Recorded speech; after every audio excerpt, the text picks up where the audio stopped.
자, 바로 본론으로 들어가 볼까요? 오늘 해설해드릴 자료는 법률 분야에서도 가장 머리 아픈 두 가지, 바로 파산과 가죽법이 정면으로 충돌할 때 벌어지는 일들입니다. 이혼 절차가 진행 중이거나 양육비 문제가 얽혀 있는데 한쪽이 파산을 선언해버리면 과연 어떻게 될까요? 오늘 그 복잡한 실타래를 깔끔하게 풀어보겠습니다. 진짜 눈앞이 캄캄해지는 상황 한번 가정해보죠. 길고 짐 빠지는 이혼 과정을 거쳐서 드디어 재산 분할이랑 양육비 합의를 끝냈어요. 그런데 갑자기 상대방이 나 파산할래 해버리는 겁니다. 와, 그럼 여러분이 받아야 할 그 이혼 합의금은 어떻게 되는 걸까요?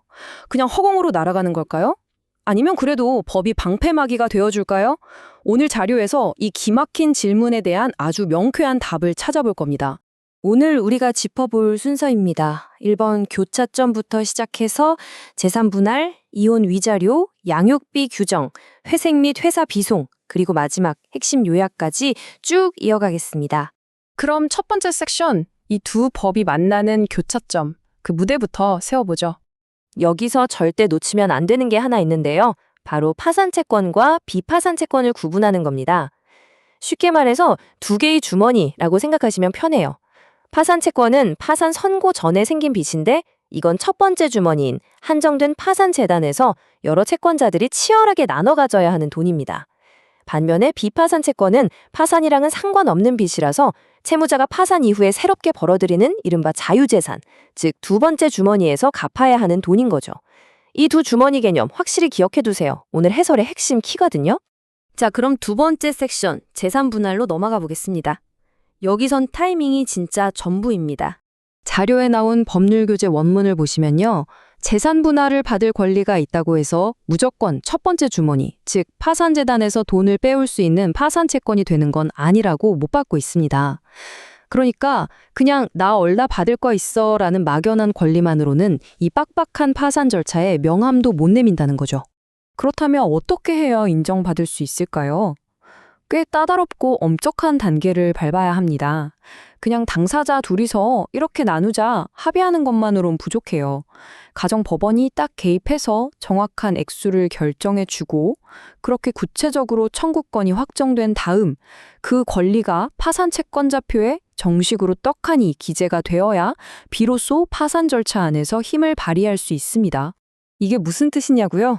혼자 속으로 재산 분할 청구해야지 하고 생각만 해봤자 법적으로는 아무 소용이 없다는 겁니다.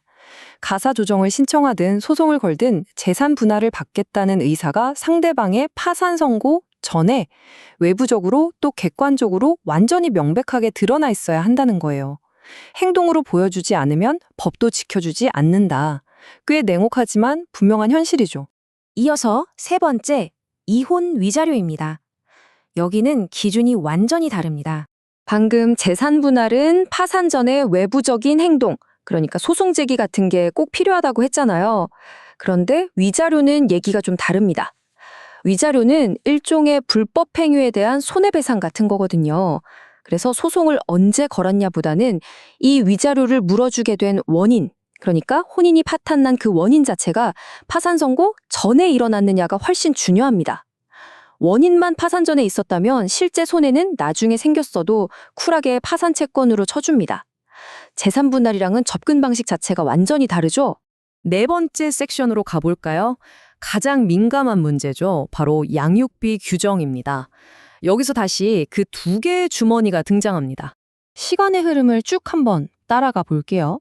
저 파산 선고라는 사건이 타임라인 정중앙에 쫙 버티고 서서 양육비의 운명을 반으로 쫙 갈라버립니다.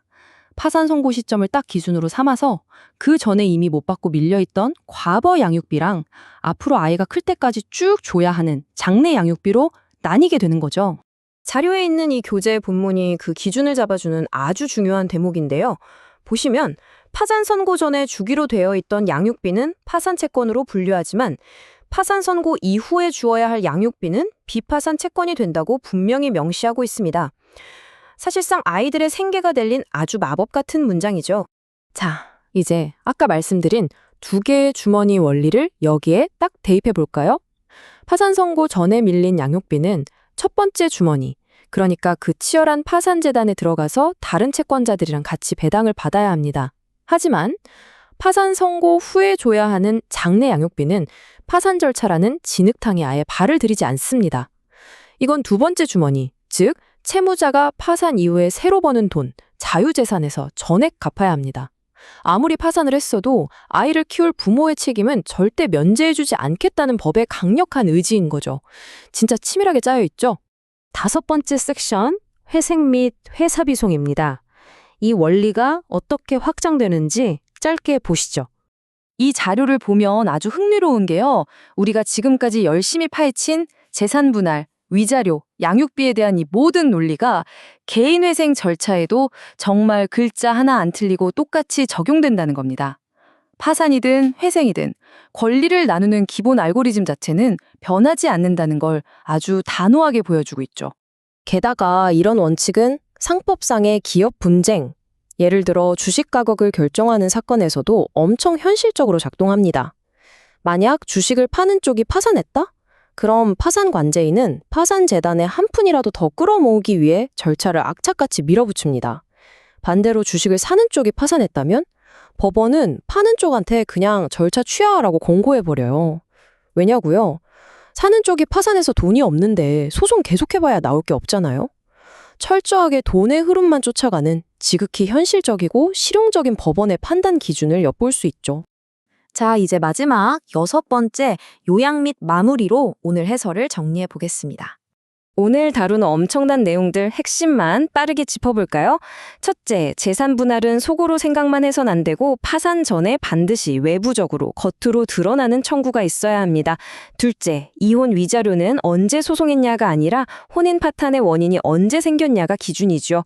셋째, 양육비는 파산 선고일을 기준으로 딱 절반으로 나뉘고 파산 이후의 양육비는 채무자의 새로운 자유재산에서 당당하게 받을 수 있습니다. 이게 바로 법이 만들어 놓은 아주 정교한 게임의 룰입니다. 오늘 해설을 마무리하면서 여러분께 이 질문을 하나 던지고 싶네요. 파산제도는 빚더미에 앉은 사람에게 새로운 출발이라는 기회를 주기 위해 만들어졌습니다. 그런데 그 반대편에는 당장 먹고 살아야 하는 전 배우자의 권리와 아이들의 생존권이 매달려 있죠. 이 양극단의 가치 사이에서 오늘 우리가 들여다본 이 차갑고 칼같은 법의 기준들은 과연 완벽한 균형을 잡고 있는 걸까요? 법이라는 제도가 사람의 삶을 어떻게 숫자로 재단하고 나누는지 이 교차점이 남기는 묵직한 의미를 한번 생각해 보셨으면 좋겠습니다. 오늘 해설은 여기까지입니다. 저는 다음 분석에서 다시 찾아뵙겠습니다.